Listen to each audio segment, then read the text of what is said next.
Bismillahirrahmanirrahim. Assalamualaikum warahmatullahi wabarakatuh. Alhamdulillahirrabbilalamin. Wabihi nasta'in wa ala umur dunia waddin.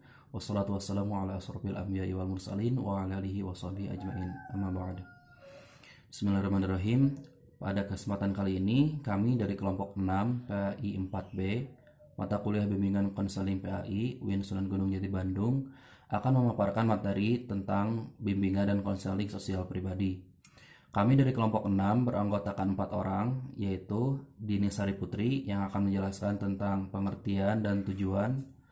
Yang selanjutnya adalah Fikri Nur Fauji yang akan menjelaskan tentang landasan dan ragam permasalahan. Yang selanjutnya adalah Dewi yang akan menjelaskan tentang strategi. Dan yang terakhir saya sendiri, Deni Ramdan, yang akan menjelaskan tentang dampak dari penyimpangan dan kesimpulan. Tanpa berlama-lama lagi, kepada setiap pemateri saya persilahkan. Bismillahirrohmanirrohim. Nama saya Dini Sari Putri. Saya akan menjelaskan pengertian dan tujuan bimbingan pribadi sosial. Pengertian bimbingan pribadi sosial merupakan suatu bimbingan yang diberikan oleh seorang konselor kepada individu atau kelompok dalam membantu individu untuk menghadapi dan memecahkan masalah-masalah pribadi sosial seperti penyesuaian diri menghadapi konflik dan pergaulan. Nah, bimbingan pribadi sosial ini proses bantuan untuk memfasilitasi siswa agar memiliki pemahaman tentang karakteristik dirinya, kemampuan mengembangkan potensi dirinya, dan kemampuan memecahkan masalah yang dihadapinya. Adapun tujuan dari bimbingan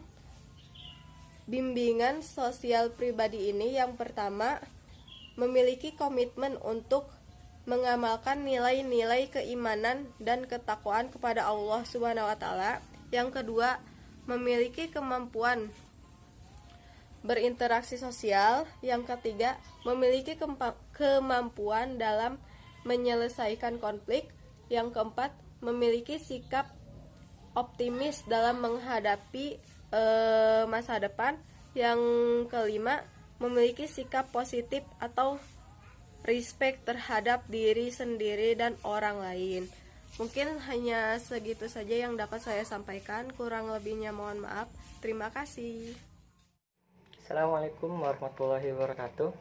Nama saya Fikri Nur Fauji. Saya ingin menjelaskan mengenai landasan bimbingan konseling pribadi, sosial pribadi. Landasan bimbingan konseling sosial pribadi pada hakikatnya itu sama seperti landasan-landasan pada bimbingan konseling pada umumnya, yang dimana landasan bimbingan sosial pribadi di sini merupakan faktor-faktor yang harus diperhatikan dan dipertimbangkan khususnya oleh konselor selaku pelaksana utama dalam mengembangkan layanan bimbingan konseling.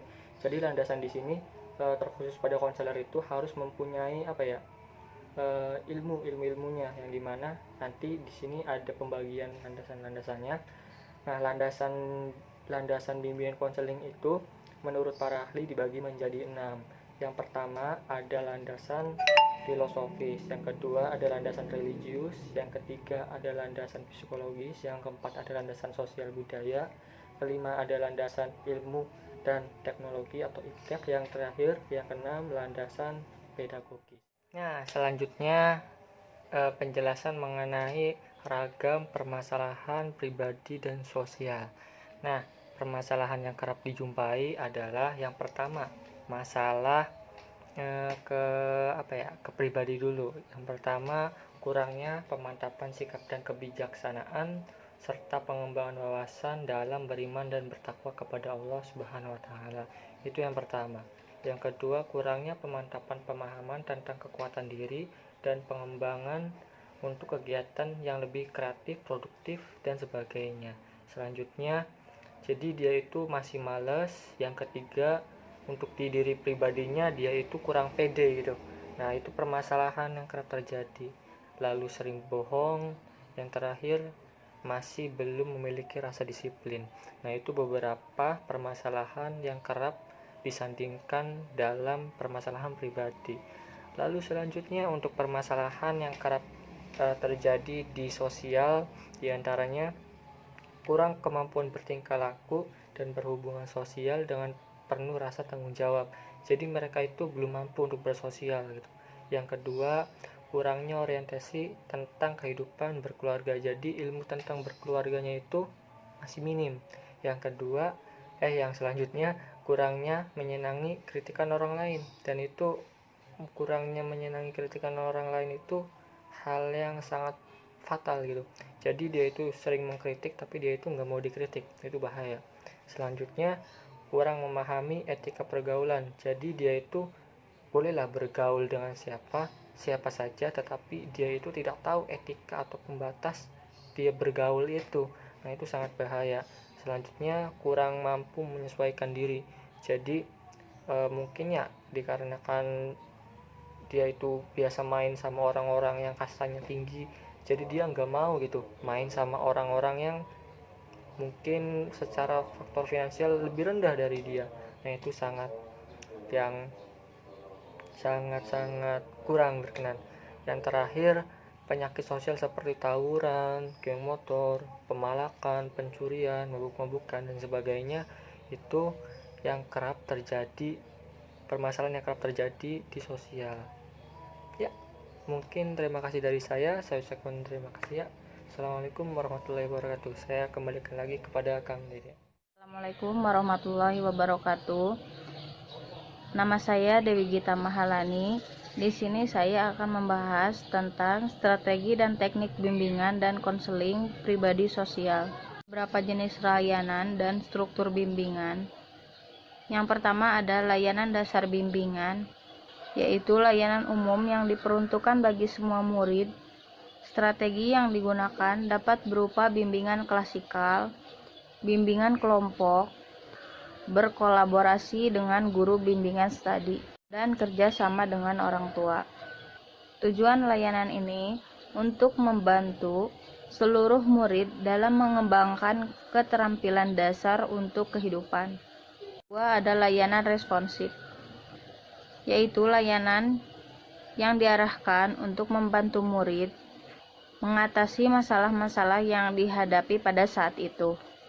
Tujuan layanan ini adalah mengintervensi masalah-masalah atau kepedulian pribadi murid yang muncul segera dan dirasakan saat itu.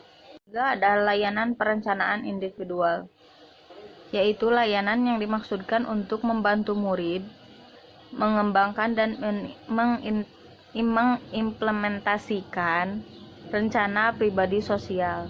Ketiga ada layanan perencanaan individual, yaitu layanan yang dimaksudkan untuk membantu murid mengembangkan dan mengimplementasikan rencana pribadi sosial. Tujuan layanan ini adalah membimbing murid untuk merencanakan, memonitor, dan mengelola rencana pengembangan pribadi sosial oleh dirinya sendiri. Keempat ada komponen dukungan sistem, yaitu komponen yang berkaitan dengan aspek manajerial yang mencakup pengembangan program, pengembangan staf, alokal dana, dan fasilitas, serta kerjasama dengan orang tua dan sumber lainnya. Kemudian ada beberapa macam teknik bimbingan yang dapat digunakan untuk membantu perkembangan seseorang, yaitu yang pertama konseling individual, yang kedua konsultasi, yang ketiga nasihat, yang keempat bimbingan kelompok, yang kelima konseling kelompok, yang keenam pengajaran remedial, terus yang ketujuh ada mengajar bernuansa bimbingan. Mungkin hanya itu yang dapat saya sampaikan, kurang lebihnya mohon maaf. Wassalamualaikum warahmatullahi wabarakatuh. Bismillahirrahmanirrahim. Saya Dede Ramdan, NIM 51. Saya akan menyampaikan tentang dampak penyimpangan aktualisasi diri. Aktualisasi diri adalah pengalaman-pengalaman kita sewaktu kecil yang nantinya akan terbawa saat dewasa dan menjadi karakter kita saat dewasa nanti. Nah, jika aktualisasi diri ini bersifat positif, tentu akan menghasilkan karakter yang positif. Tetapi jika aktualisasi diri ini negatif atau menyimpang, maka itu akan menjadi karakter yang negatif pula. Dan ini adalah sumber masalah di masyarakat yang akan datang, yang saat ini ada. Gitu. Nah, contoh-contoh penyimpangan aktualisasi diri diantaranya mementingkan diri sendiri atau egois, yang selanjutnya menutup diri atau tidak mau berinteraksi dengan orang lain, yang selanjutnya sombong atau menganggap diri paling baik atau paling kaya atau sebagainya. Nah, dilihat dari sudut pandangnya, maka dapat dijelaskan seperti ini. Yang pertama, masalah sosial yang dimaksud di sini adalah masalah sosial konseli atau dalam bidang ilmu kajian, bimbingan dan konseling. Jadi bukan masalah sosial kemasyarakatan atau bidang ilmu kajian sosiologi seperti kriminalitas, pengangguran atau yang lainnya. Jadi masalah yang di sini yang ditimbulkan dari pribadi klien gitu. Nah, yang kedua, yang tadi yang sudah saya sebutin bahwa masalah yang ditimbulkan di sini adalah masalah klien gitu. Jadi akibat dari penyimpangan aktualisasi diri ini yang menghasilkan masalah di masyarakat. Contohnya tadi dia orang yang tertutup, jadi mungkin orang lain menganggap dirinya itu orang yang gak mau berinteraksi, dan itu juga menjadi masalah sosial. Atau dia sombong, akhirnya dia juga tidak disukai oleh masyarakat. Nah, itu bidang kajian, bimbingan dan konseling. Nah, itu dampak penyimpangan aktualisasi diri. Jadi semoga kita bisa mengaktualisasi diri kita ke arah yang baik, bukan ke arah yang negatif. Nah, teman-teman, kesimpulan pada presentasi kali ini adalah bimbingan dan konseling sosial pribadi adalah sebuah bantuan yang dilakukan, yang diberikan oleh konselor atau seorang yang ahli dalam bimbingan dan konseling kepada seorang siswa atau seseorang dan individu atau kelompok untuk memberikan fasilitas pemahaman tentang dirinya sendiri, tentang karakteristik dirinya sendiri, tentang pemahaman tentang potensi dirinya sendiri, dan dapat memecahkan masalah pribadinya sendiri.